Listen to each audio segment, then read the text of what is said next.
জলবায়ু পরিবর্তনের ঝুঁকি মোকাবেলায় বাংলাদেশ দৃষ্টান্ত বললেন প্রধানমন্ত্রী। দুর্যোগ মোকাবেলায় আঞ্চলিক সহযোগিতায় গুরুত্ব। চুরির জন্য ওয়াহিদা খানমের উপর হামলা বিশ্বাসযোগ্য নয় বলছে মন্ত্রিসভা কমিটি। অবৈধভাবে বিদেশিদের তালিকা হচ্ছে। মসজিদ বিস্ফোরণে আহতদের আইসিইউতে স্থানান্তর।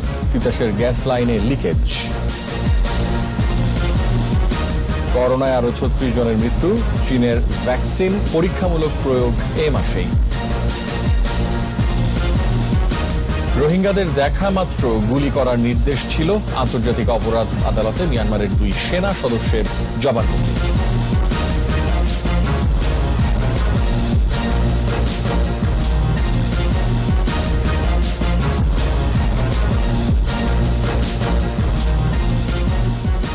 শুনছিলেন ফার্স্ট সিকিউরিটি ইসলামী ব্যাংক লিমিটেড সংবাদ শিরোনাম। আমন্ত্রণ জানাচ্ছি রাত 11টার 21 সংবাদে। আপনাদের সাথে আছে আমি রিয়াজ হাফিজ। দর্শক, 21 টেলিভিশনের সংবাদ একই সাথে সরাসরি দেখতে পাবেন আমাদের ফেসবুক পেজ www.facebook.com/2124 অনলাইনে। মাঝখানে ভ্যানিলা ক্রিম আর দুই পাশে বিস্কুট, ইয়াম্মি মজা। ক্রিমও খাও নিজের স্টাইলে। সংবাদে আরো থাকছে, ক্যাসিনো বিরোধী অভিযানের বছর পেরোলেও চার্জশিট হয়নি কয়েকটি মামলার। তদন্ত শেষ পর্যায়ে বলছে র্যাব।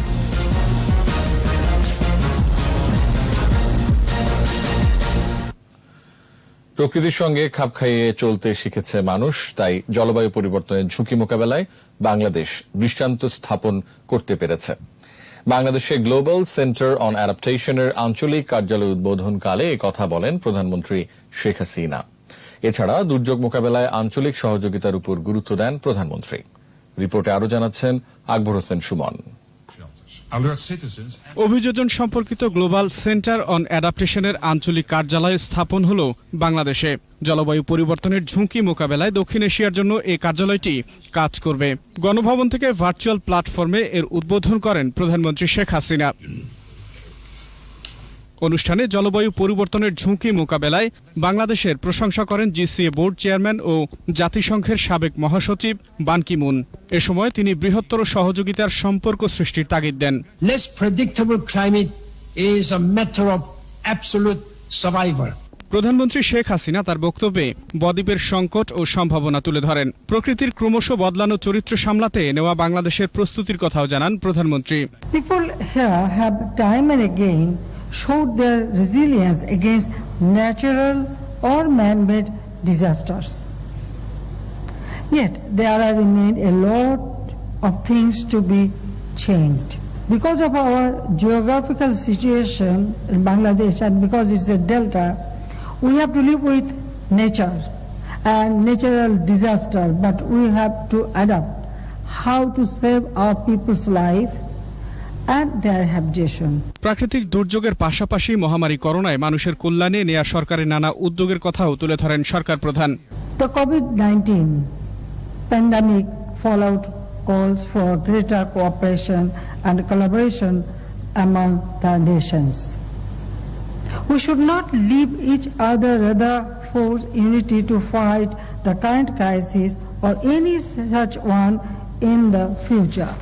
সুন্দর ভবিষ্যতের জন্যই দ্বিপাক্ষিক, আঞ্চলিক ও আন্তঃরাষ্ট্রীয় সহায়তা বাড়ানোর আহ্বান জানান প্রধানমন্ত্রী। This regional office will share best adaptation practices of Bangladesh as well as other countries. Akbar Hossain Suman, 21 television, Dhaka. অবৈধভাবে বাংলাদেশে অবস্থানকারী 700 বিদেশি নাগরিকের তালিকা তৈরি করে নিজ দেশে ফেরত পাঠানোর সিদ্ধান্ত নিয়েছে আইন শৃঙ্খলা সংক্রান্ত মন্ত্রিসভা কমিটি। এছাড়া ইউএনও ওয়াহিদা খানমের উপর হামলা চুরির জন্য তা বিশ্বাসযোগ্য নয় বলেও মন্তব্য করেছে কমিটি। রিপোর্টে আরো জানাচ্ছেন মোহাম্মদ দুরুন নবী। নিছক চুরির কারণে দিনাজপুরের ঘোড়াঘাটে ইউএনও ওয়াহিদা খানমকে নিজ বাসায় হামলার বিষয়টি মানুষের কাছে বিশ্বাসযোগ্য হয়নি। এ নিয়ে স্থানীয় সাংসদকে নিয়ে বিভিন্ন গণমাধ্যমে সংবাদও প্রকাশিত হয়েছে। কেউ আইনের ঊর্ধ্বে নয়, তাই ঘটনার পেছনে গডফাদারদের খুঁজে বের করতে হবে। মঙ্গলবার স্বরাষ্ট্র মন্ত্রণালয়ে আইন শৃঙ্খলা সংক্রান্ত মন্ত্রিসভা কমিটির বৈঠকে এসব বিষয়ে আলোচনা হয়।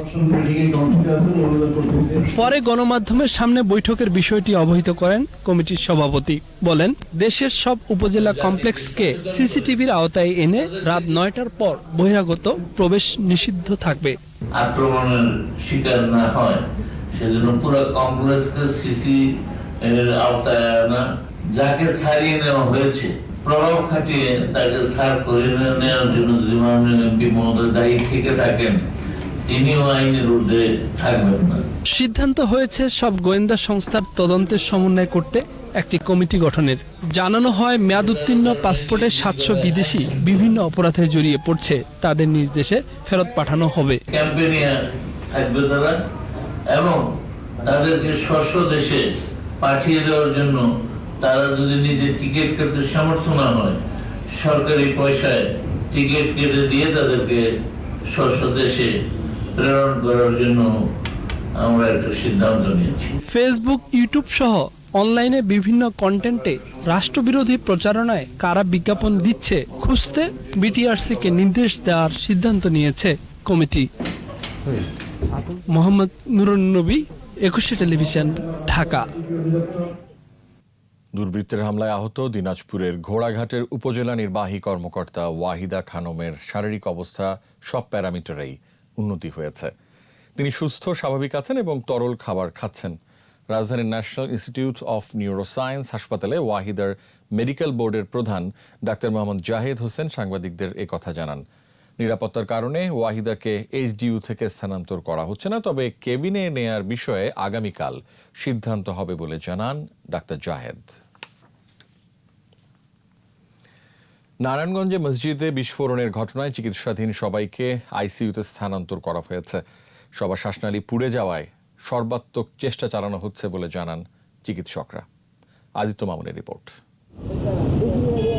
নারায়ণগঞ্জের ফতুল্লায় এসি বিস্ফোরণের ঘটনায় আহতদের উন্নততর চিকিৎসা সেবা দেয়া হচ্ছে শেখ হাসিনা জাতীয় বার্ন ও প্লাস্টিক সার্জারি ইনস্টিটিউটে। স্বজনদের আর্জি যেন সুস্থ হয়ে ফিরে আসে তাদের সন্তান। আল্লাহ দিলে ভালোই দেখলাম, যদি আল্লাহ একলের ওষুধ পানি ভালো দেয় আর একটু ট্রিটমেন্টটা ভালো করে, তাইলে আল্লাহর কাছে চাই যে আমার ছোট জামাইটা থাক, আমি একটা ভরসা চাই। ডাক্তাররা বলছে ইনশাল্লাহ ভালো আছে, দোয়া করেন। ওরা বলে ঠিক বাবা, আগুন ফোড়া রুগী, এই মুহূর্তে কথন পারমিশন নাই। গেল কয়েকদিনে চিকিৎসা সেবায় একজন সুস্থ হয়ে বাড়ি ফিরলেও এখনও অনেকেই চিকিৎসাধীন। চিকিৎসকরা বলছেন সবার শ্বাসনালী পুড়ে যাওয়ায় অবস্থা আরও সংকটাপন্ন। তাদের বাঁচাতে আপ্রাণ চেষ্টা চালিয়ে যাচ্ছেন তারা। পেশেন্টগুলি আমরা আইসিইউতে নেই, সাধারণত ক্রিটিক্যাল অবস্থা যেহেতু খারাপের দিকে যাচ্ছে, এই জন্য আমরা আইসিইউতে শিফট করে ফেলছি। আমরা আমাদের হাইয়েস্ট চেষ্টা করতেছি এগুলি যে কয়েকজনকে বাঁচানো যায় কিনা, আমরা আশা করতেছি হয়তো পারবো। পুড়ে যাওয়া ছাড়াও আরও কিছু সমস্যার কারণে সবাইকে আইসিইউতে স্থানান্তর করা হয়েছে। তারা যেহেতু আইসিইউতে আছে, সেই হিসাবে তো সবাই আইসিইউর পেশেন্টগুলি সবসময় ক্রিটিক্যাল থাকে, সেই হিসেবে পেশেন্টগুলো আসলে ক্রিটিক্যাল এবং আশঙ্কাজনক অবস্থায় আছে এবং সবারই ফেস বার্ন থাকাতে তারা এখনো ক্রিটিক্যাল অবস্থার মধ্যে আছে। আদিত্য মামুন, 21 টেলিভিশন, ঢাকা। নারায়ণগঞ্জে মসজিদে বিস্ফোরণের ঘটনায় গ্যাস লাইনে 2টি লিকেজ পেয়েছে তিতাসের তদন্ত কমিটি। এদিকে ফায়ার সার্ভিসও একটি রিপোর্ট জমা দিয়েছে। রবিউল ইসলামের ক্যামেরায় বিমল রায় রিপোর্ট জানাচ্ছেন রত্নজামান। নারায়ণগঞ্জের বিস্ফোরণ হওয়া মসজিদের চারপাশে গ্যাসের উৎস বের করতে দ্বিতীয় দিনের মতো খনন কাজ করে তিতাস গ্যাসের তদন্ত কমিটি। ঘটনাস্থল পরিদর্শনে এসে তিতাসের তদন্ত কমিটির প্রধান বলেন, গ্যাস লাইনে 2টি লিকেজ পাওয়া গেছে। কিভাবে এই ছিদ্র হলো তা খতিয়ে দেখা হচ্ছে। একটা জায়গাতে যেখানে মসজিদের বেস করা হয়েছে, সেই বেস আমাদের লাইন থেকে আরও 6 ইঞ্চি বা 7 ইঞ্চি রাস্তার দিকে চলে গেছে, সেখানে আমরা 2টা ছিদ্র পেয়েছি। আর মসজিদের পূর্ব দিকে যে মেন রাস্তা রয়েছে, সেখানে পাইপ কোথায় আছে, সেখানে কোনো ছিদ্র আছে কিনা সেই কাজ চলতেছে। এদিকে পুলিশ সুপার জানান, এরই মধ্যে ফায়ার সার্ভিস একটি রিপোর্ট জমা দিয়েছে। এই ঘটনায় যারা সন্দেহভাজন তাদের নজরদারিতে রাখা হয়েছে। সবগুলি তদন্ত কমিটির কাজেই শেষের দিকে, সেই ক্ষেত্রে যাদেরকে আমরা খুব সন্দেহভাজন মনে করছি যে যাদের অবহেলার কারণে ঘটনা ঘটেছে তাদেরকে আমরা বিশেষ নজরদারিতে রাখছি। হয়তো তদন্ত কমিটি রিপোর্ট পেলেই আমরা তাদেরকে আইনের আওতায় নিয়ে আসবো এবং বিজ্ঞ আদালতে সুবদ্ধ করব। অন্যদিকে সংবাদ সম্মেলন করে ক্ষতিগ্রস্তদের পরিবার 50 লাখ টাকা করে ক্ষতিপূরণ এবং কর্মসংস্থানের দাবি জানিয়েছেন। বয়স্ক ভাতা বা মাসিক এমন একটা অ্যামাউন্ট তাদেরকে দেওয়া উচিত, যার ফলে তাদের যাতে অভাবের মুখ তারা কমপক্ষে স্বামী হারিয়ে ছেলে হারিয়ে যে একটা শোকের মধ্যে তারা পড়েছে, এই আর্থিক অনুদানের দ্বারা কমপক্ষে তারা যাতে আশ্বাস পায়। জেলা প্রশাসনের গণশুনানিতে মঙ্গলবার 25 জন তাদের বক্তব্য দিয়েছেন। রিপোর্ট জমা দেয়া হবে বৃহস্পতিবার। আমরা আশা করব ইনশাআল্লাহ এর মধ্যে আমরা রিপোর্টটা দিয়ে দিতে পারবো। রত্না জামান, 21 টেলিভিশন। কোভিড-19 দেশে আরো 36 জনের মৃত্যু হয়েছে, এর মধ্যে 19 পুরুষ ও 17 জন নারী। এ নিয়ে মোট মৃত্যু 4552। স্বাস্থ্য অধিদপ্তরের ওয়েবসাইটে করোনা সংক্রান্ত তথ্য বলছে 185তম দিনে 93টি ল্যাবে 14,973 নমুনা পরীক্ষায় শনাক্ত হয়েছে 1,892 জন। এ নিয়ে এ পর্যন্ত মোট শনাক্ত 3,29,251, নতুন 3,236 জন সহ মোট সুস্থ 2,27,809 জন। এ পর্যন্ত করোনা পরীক্ষা হয়েছে 16,59,697 জনের।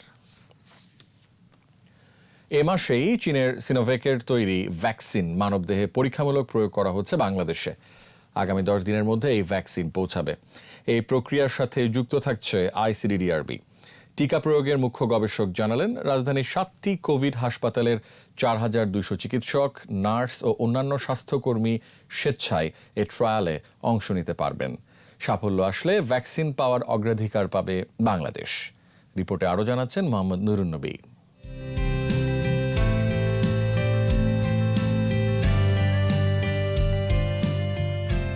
বেশ আগে থেকে আলোচনায় ছিল চীনের টিকার পরীক্ষামূলক প্রয়োগের বিষয়টি। সরকারের অনুমতি পাওয়ার পর দ্রুতই কাজ শুরু হবে। আর পুরো কাজটি হবে আন্তর্জাতিক উদারময় গবেষণা কেন্দ্র আইসিডিডিআরবির তত্ত্বাবধানে। এ প্রক্রিয়ায় টিকাটি কতটা নিরাপদ ও কার্যকর তার বিশ্লেষণ ও পর্যালোচনা করা হবে। প্রথম 2 ধাপে প্রাণীদেহে ভ্যাকসিন প্রয়োগের ফলাফলের তথ্য উপাত্তের সফলতা মেলে। এ পর্যায়ে মানবদেহের পরীক্ষামূলক প্রয়োগে সফলতার বিষয়েও আশাবাদী বিজ্ঞানীরা। চুক্তি অনুযায়ী শুধু স্বাস্থ্যকর্মীরা ট্রায়ালে অংশ নিতে পারবে। বিজ্ঞানীরা বলছেন, গবেষণার ফল পেতে সময় লাগবে কম করে হলেও 6 থেকে 8 মাস। এই ভ্যাকসিনটি ইতিপূর্বে চায়নাতে প্রিক্লিনিক্যাল স্টাডি হয়েছে অ্যানিমেলের উপর। তারপরে তারা ফেজ 1 স্টাডি করেছে 144 জনের উপর, এবং এর পরবর্তীতে 600 জনের উপর ফেজ 2 স্টাডি সম্ভব হয়েছে।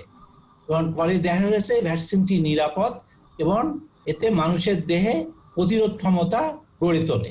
রেজাল্ট আসতে আসলে আমরা দেখি যে কি পরিমাণ কোভিড টেস্ট হচ্ছে, তারপরে যদি বেশি কোভিড টেস্ট পাওয়া যায় তখন আগে আমরা ডাটা অ্যানালিসিস আরম্ভ করে দিব। আমরা আশা করি যে ভ্যাকসিনটা নিরাপদ হবে এবং কার্যকরী ভূমিকা গ্রহণ করবে। ক্লিনিক্যাল ট্রায়ালে সফলতা মিললে ভ্যাকসিন প্রাপ্তিতে অগ্রাধিকার সহ প্রযুক্তি নিয়ে ভ্যাকসিন উৎপাদনে যেতে পারবে দেশের ফার্মাসিউটিক্যালস কোম্পানিগুলো। সিনোভ্যাক পরিষ্কার বলে দিছে যে বাংলাদেশের একটি লোকাল কোম্পানিকে তারা এই প্রযুক্তি স্থানান্তর করবে, যাতে তারা ভ্যাকসিনটা প্রোডাকশন করতে পারে এবং যাতে পরবর্তীতে সুলভ মূল্যে এটা অ্যাভেলেবল হয়। তারা বলছে 10 দিনের মধ্যে ভ্যাকসিনটা বাংলাদেশে চলে আসবে। সেফলি যদি বলেন, আমরা আশা করছি যে এ মাসের মধ্যে স্টাডিটা শুরু করতে পারবো। কারণ আসার পরে আমাদের আর কিছুদিন সময় লাগবে রেডি হইতে। এর আগে সিনোভ্যাক বায়োটেকের টিকার ট্রায়াল হয়েছে ব্রাজিল, ইন্দোনেশিয়ায়। তুরস্ক, সৌদি আরব ও চিলিতে পরীক্ষার প্রস্তুতি চলছে। মোহাম্মদ নুরুন নবী, 21 টেলিভিশন, ঢাকা। এবার রাখাইনে গণহত্যা প্রসঙ্গ। রোহিঙ্গাদের দেখামাত্র গুলি করার নির্দেশ ছিল। আন্তর্জাতিক অপরাধ আদালত আইসিসিকে তথ্য দিয়েছে মিয়ানমারের 2 সেনা সদস্য। ভিডিওতে স্বীকারোক্তিমূলক জবানবন্দিতে উইনতুন ও জ নাইংতুন 2017 সালে রাখাইনে মিয়ানমার সামরিক বাহিনীর ক্লিয়ারেন্স অপারেশনে রোহিঙ্গা নারী, শিশুসহ নিরীহ মানুষদের হত্যা, গণকবর দেয়া, ধর্ষণসহ অন্যান্য অপরাধের কথা স্বীকার করে। তারা 19 জনের নাম উল্লেখ করে যারা সরাসরি এই নৃশংসতায় জড়িত। এছাড়া 6 জন ঊর্ধ্বতন সামরিক কর্মকর্তা এসবের নির্দেশ দিয়েছে বলেও জানিয়েছে তারা। গেল মাসে মিয়ানমার থেকে পালান ওই 2 সেনা সদস্য। সরকার পরিবর্তন চাইলে আগামী নির্বাচন পর্যন্ত অপেক্ষা করতে হবে। সরকারি বাসভবন থেকে বিআরটিএ প্রকল্প পর্যবেক্ষণে ভিডিও কনফারেন্সে কথা বলেন আওয়ামী লীগের সাধারণ সম্পাদক ওবায়দুল কাদের। আন্দোলনের মাধ্যমে সরকার পরিবর্তনের পরিস্থিতি দেশে নেই বলে মন্তব্য করেন তিনি। মির্জা ফখরুল সাহেব দেশে এখন সরকার পরিবর্তন চেয়েছেন। আমি তাকে বলতে চাই, পরিবর্তন চাইলে নির্বাচন ছাড়া অন্য কোনো সুযোগ বা পথ নেই। সেক্ষেত্রে আপনাদের আগামী নির্বাচন পর্যন্ত অপেক্ষা করতে হবে। গণতান্ত্রিক শাসন ব্যবস্থা নির্বাচনের মাধ্যমেই সরকার পরিবর্তন হয়, অন্য কোনো পথ দিয়ে নয়।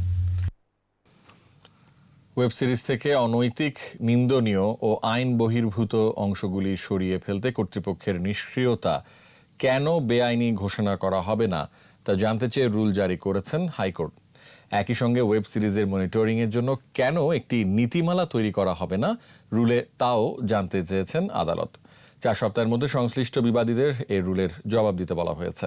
পাশাপাশি আগের আদেশ অনুসারে 4 সপ্তাহের মধ্যে ইন্টারনেট ও বিভিন্ন সামাজিক মাধ্যমে প্রকাশিত ওয়েব সিরিজের সঙ্গে জড়িতদের বিষয়ে অনুসন্ধান করে অগ্রগতি প্রতিবেদন চেয়েছেন হাইকোর্ট।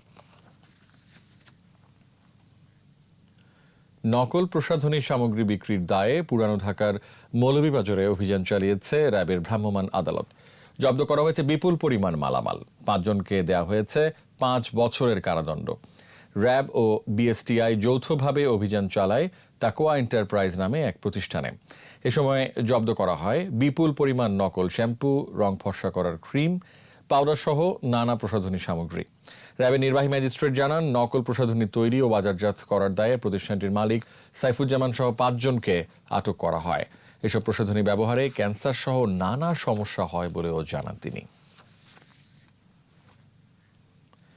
শিল্প খাতে বিদ্যুৎ সংযোগের সময় কমিয়ে আনতে চায় সরকার। এই লক্ষ্যে বিতরণকারী 4টি কোম্পানির সঙ্গে সমঝোতা স্মারক সই করেছে বাংলাদেশ বিনিয়োগ উন্নয়ন কর্তৃপক্ষ বিডা। ওয়ান স্টপ সার্ভিসের আওতায় স্বল্প সময়ে সংযোগ ও নিরবচ্ছিন্ন বিদ্যুৎ সরবরাহ নিশ্চিত করা সম্ভব হলে দেশি বিদেশি বিনিয়োগ বাড়বে বলে আশা বিডা নির্বাহী চেয়ারম্যান সহ সংশ্লিষ্টদের। তৌহিদুর রহমানের রিপোর্ট। শিল্প খাতের বিকাশ ও উৎপাদন কর্মকাণ্ড গতিশীল করতে বিদ্যুৎ ও জ্বালানির পর্যাপ্ত যোগান চান বিনিয়োগকারীরা। বিশেষ করে চতুর্থ শিল্প বিপ্লবের দ্বারপ্রান্তে ব্যবসায়ী সমাজের এই দাবি ক্রমেই জোরালো হচ্ছে। একই সঙ্গে ব্যবসা সহজীকরণ সূচকে বাংলাদেশের উপরে ওঠার অন্যতম সিঁড়িও হতে পারে বিদ্যুৎ জ্বালানির পর্যাপ্ততা নিশ্চিত করা। বিষয়টি মাথায় রেখে বিদ্যুৎ বিতরণ কোম্পানিগুলোর সাথে বিডার এই সমঝোতা স্বাক্ষর অনুষ্ঠান। চুক্তির আওতায় উদ্যোক্তারা আগের চেয়ে দ্রুত সময়ে বিদ্যুৎ সংযোগ পাবেন বলে মনে করছেন বিতরণকারী কোম্পানিগুলোর প্রতিনিধিরা। স্বল্প সময়ে বৈদ্যুতিক নতুন সংযোগ গ্রহণ করতে পারবে বিধায় দেশি বিদেশি শিল্প প্রকল্পসমূহ দ্রুত সময়ে উৎপাদনে যেতে পারবে। রিলায়েবল এবং কোয়ালিটি বিদ্যুৎ পেতে পারে, সেই ব্যবস্থাগুলো আমরা সুনিশ্চিত করব। মুজিব বর্ষেই দেশে শতভাগ বিদ্যুৎ নিশ্চিত হবে বলে জানালেন বিদ্যুৎ সচিব। আর বিডার নির্বাহী চেয়ারম্যানের আশা, চুক্তির সব শর্ত ও উদ্যোগ দ্রুত পূরণ হবে। হ্যাসেল ফ্রি পেতে চান, যদি আপনার খুব তড়িৎ এটি দেওয়া যায়, তাড়াতাড়ি দেওয়া যায়, তাদের যে কস্ট অফ ডুইং বিজনেস সেটি কমে যায়। Sustainable, affordable and modern electricity আমরা এদেশের মানুষকে পৌঁছে দেব, সর্ব ধরনের গ্রাহককে আমরা পৌঁছে দিতে পারবো। 35টি সংস্থার মাধ্যমে 154টি সেবা দেয়া হবে বিডার ওয়ান স্টপ সার্ভিস থেকে। তৌহিদুর রহমান, 21 টেলিভিশন, ঢাকা। ক্যাসিনো বিরোধী অভিযানের বছর পেরোলেও এখনও কয়েকটি মামলার চার্জশিট দিতে পারেনি তদন্তকারী সংস্থাগুলো। র্যাবের দায়িত্বে থাকা 17টি মামলার মধ্যে 14টি চার্জশিট দেওয়া হয়েছে। বাকি 3টি মামলার তদন্ত শেষ পর্যায়ে শিগগিরই অভিযোগপত্র দেওয়া হবে বলে জানিয়েছে র্যাব। সাইদুল ইসলামের রিপোর্ট। সরকারের দুর্নীতি বিরোধী অভিযানের অংশ হিসাবে গত বছরের সেপ্টেম্বরে ঢাকার ক্লাবপাড়ায় অভিযান চালায় র্যাব ও মাদকদ্রব্য নিয়ন্ত্রণ অধিদপ্তর। ফকিরাপুলের ইয়াং মেন্স ক্লাব, মতিঝিলের ওয়ান্ডার্স ক্লাব, গুলিস্তানের মুক্তিযোদ্ধা সংসদ ক্রিয়া চক্রসহ বেশ কয়েকটি ক্লাবের ক্যাসিনো ব্যবসা সামনে চলে আসে। ক্লাবগুলো সিলগালা করা হয়। উদ্ধার করা হয় বিপুল পরিমাণ মাদকদ্রব্য, নগদ টাকা, জাল টাকা, জুয়ার সামগ্রী সহ নেশাজাতীয় দ্রব্য।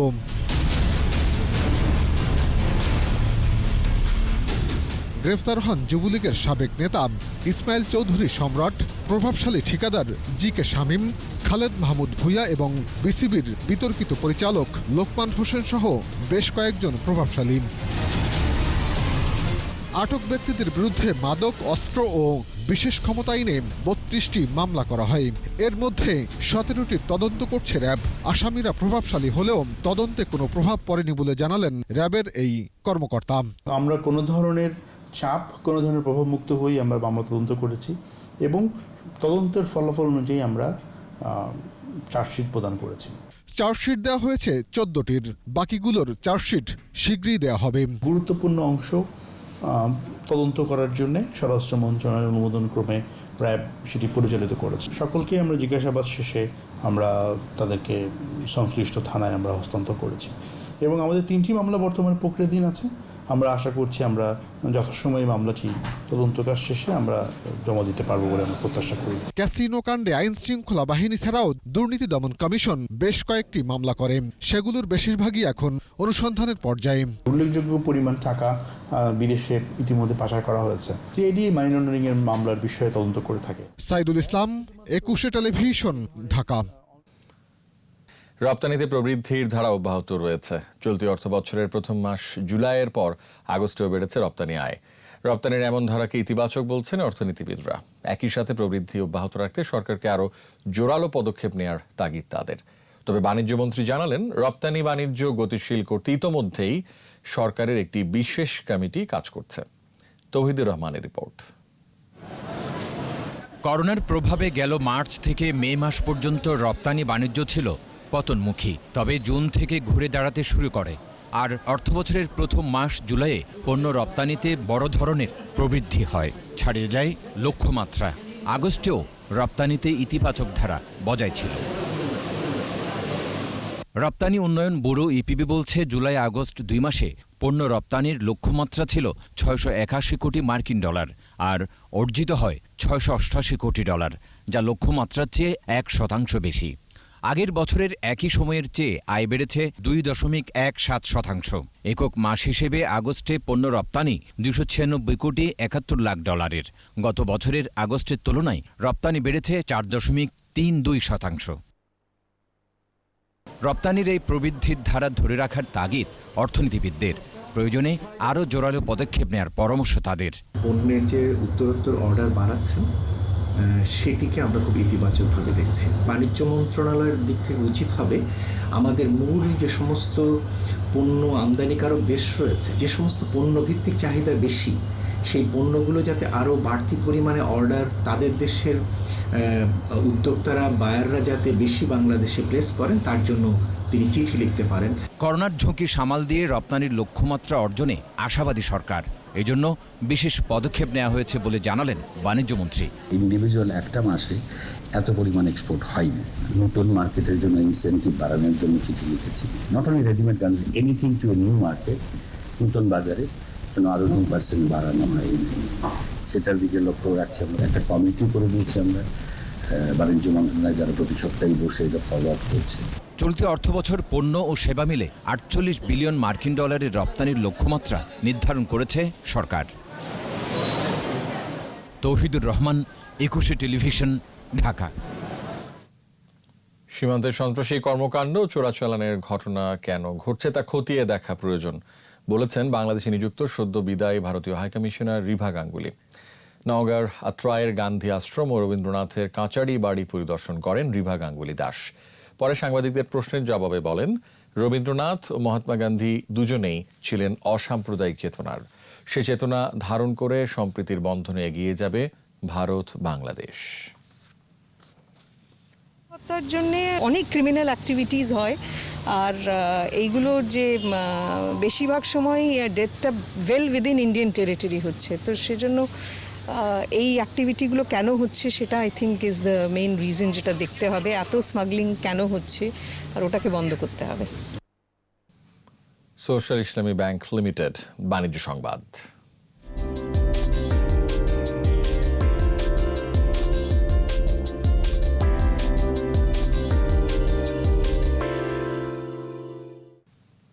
পুরনো ল্যাপটপ ডেস্কটপ নিয়ে নতুন ল্যাপটপ ডেস্কটপ কম্পিউটার দিচ্ছে ওয়ালটন। প্রতিষ্ঠানটির কর্পোরেট অফিসে অনলাইনে এর উদ্বোধন করেন তথ্য ও যোগাযোগ প্রযুক্তি প্রতিমন্ত্রী জুনায়েদ আহমেদ পলক। এ সময় জানানো হয় সর্বোচ্চ 22% ছাড়ে ওয়ালটনের নতুন ল্যাপটপ কিংবা ডেস্কটপ কম্পিউটার কেনার সুযোগ পাওয়া যাচ্ছে। শিক্ষার্থীদের জন্য 0 ইন্টারেস্টে 12 মাসের ইএমআই সুবিধা রয়েছে। অনুষ্ঠানে উপস্থিত ছিলেন ওয়ালটনের ডিজি টেক ইন্ডাস্ট্রিজ লিমিটেডের chairman SM Rezaul Alam, managing director SM Monjurul Alam, deputy managing director Nazrul Islam Sarkar সহ আরও অনেকে।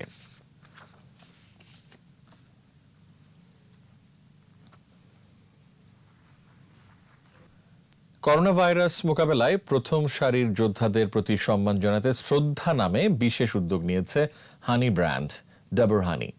ডাবর হানির স্পেশাল প্যাকের বিক্রির একটি অংশ ব্যয় করা হয়েছে করোনা প্রতিরোধ কার্যক্রমে। এরই মধ্যে রাজধানীর 6 শতাধিক পরিচ্ছন্নতা কর্মীদের মাঝে 2 সপ্তাহের জন্য নিত্য প্রয়োজনীয় ও স্বাস্থ্য সুরক্ষা পণ্য বিতরণ করেছে ডাবর হানি। করোনা সংকট সময়ের শুরু থেকেই বিভিন্ন উদ্যোগ নিয়ে সমাজের বিভিন্ন স্তরের মানুষের পাশে থাকায় কথা জানায় প্রতিষ্ঠানটির প্রধান বিপণন কর্মকর্তা তালাত রহিম।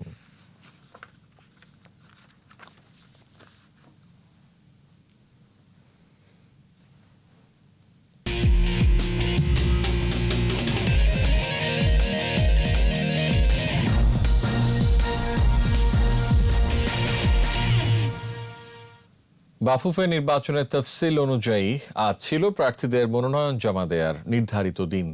প্রেসিডেন্ট পদে মনোনয়ন জমা দিয়েছেন সাবেক তারকা ফুটবলার কাজী সালাউদ্দিন সহ 3 জন। 21টি পদের জন্য লড়বেন 49 প্রার্থী। নির্বাচন অনুষ্ঠিত হবে 3 অক্টোবর। বিস্তারিত জানাচ্ছেন আবু হুরায়রা তামিম। আভাস ছিল একতরফা নির্বাচন হবে, এমন পরিস্থিতিতে সভাপতি পদে মনোনয়নপত্র জমা দিয়েছেন 3 বারের টানা সভাপতি কাজী সালাউদ্দিন। তার বিপক্ষে লড়বেন সাবেক তারকা খেলোয়াড় বাদল রায় ও শফিকুল ইসলাম মানি। ফুটবলের উন্নয়নের ধারা অব্যাহত রাখতেই আবারও প্রার্থী হয়েছেন বলে জানান কাজী সালাউদ্দিন। আমি কাজী সালাউদ্দিন অ্যাজ প্রেসিডেন্ট ক্যান্ডিডেট, আমার সাথে সালাম মুর্শিদি ভাইস প্রেসিডেন্ট ক্যান্ডিডেট। আজকে আমরা সাবমিট করে দিয়েছি, আমাদেরকে রিসিভ দিয়ে দিয়েছে। বর্তমান কমিটিকে ব্যর্থ উল্লেখ করে ফুটবলের উন্নয়নে অবদান রাখতে চান বলে জানান শফিকুল ইসলাম মানিক। চেয়ারে না বসলে আসলে কাজ করা যায় না। বাংলাদেশ যতই আমি বাইরে থেকে কথা বলি না কেন, অনেক কথা বলেছি, বাট ওই কথাগুলো তো কাজে আসবে না। এই নির্বাচন উপলক্ষে প্যানেল হয়েছে একটি, কাজী সালাউদ্দিনের নেতৃত্বে, বাকিরা স্বতন্ত্র প্রার্থী। উল্লেখযোগ্য প্রার্থীদের মধ্যে রয়েছেন সিনিয়র সহসভাপতি পদে সালাম মুর্শিদি, বিপক্ষে লড়বেন সাবেক তারকা খেলোয়াড় শেখ মোহাম্মদ আসলাম। সহসভাপতি 4 পদের জন্য মনোনয়ন জমা দিয়েছেন 8 জন। কাজী নাবিল আহমেদ, ইমরুল হাসান, আমিরুল ইসলাম বাবু ও আতাউর রহমান লড়বেন সম্মিলিত পরিষদ থেকে। আর তাবিথ আউয়াল, মহিউদ্দিন মহি, শেখ মোহাম্মদ মারুফ হাসান ও আব্দুল্লাল ফুয়াদ রেদওয়ান লড়বেন স্বতন্ত্র প্রার্থী হিসেবে। বাকি 15টি সদস্য পদের জন্য লড়বেন 36 প্রার্থী। আবু হুরায়রা তামিম, 21 টেলিভিশন, ঢাকা। শেষ করছি রাত 11টার 21 সংবাদ। তবে যাবার আগে ফার্স্ট সিকিউরিটি ইসলামী ব্যাংক লিমিটেড সংবাদ শিরোনামগুলো আরও একবার। জলবায়ু পরিবর্তনের ঝুঁকি মোকাবেলায় বাংলাদেশ দৃষ্টান্ত, বললেন প্রধানমন্ত্রী। দুর্যোগ মোকাবেলায় আঞ্চলিক সহযোগিতায় গুরুত্ব। চুরির জন্য ওয়াহিদা খানমের উপর হামলা বিশ্বাসযোগ্য নয়, বলছে মন্ত্রিসভা কমিটি। অবৈধ বিদেশিদের তালিকা হচ্ছে। মসজিদ বিস্ফোরণে আহতদের আইসিইউতে স্থানান্তর, তিতাসের গ্যাস লাইনে লিকেজ। করোনায় আরও 36 জনের মৃত্যু, চীনের ভ্যাকসিন পরীক্ষামূলক প্রয়োগ এ মাসেই। রোহিঙ্গাদের দেখা মাত্র গুলি করার নির্দেশ ছিল, আন্তর্জাতিক অপরাধ আদালতে মিয়ানমারের 2 সেনা সদস্যের জবানবন্দি।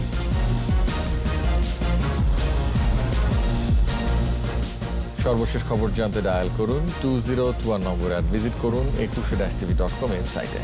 এছাড়া ফেসবুকে লগ ইন করতে পারেন facebook.com/2124 অনলাইনে। আমাদের পরবর্তী সংবাদ রাত 1টায় দেখার আমন্ত্রণ রইল। দর্শক, স্বাস্থ্যবিধি মেনে চলুন, সুস্থ থাকুন, 21 সংবাদ দেখুন, সঙ্গে থাকুন।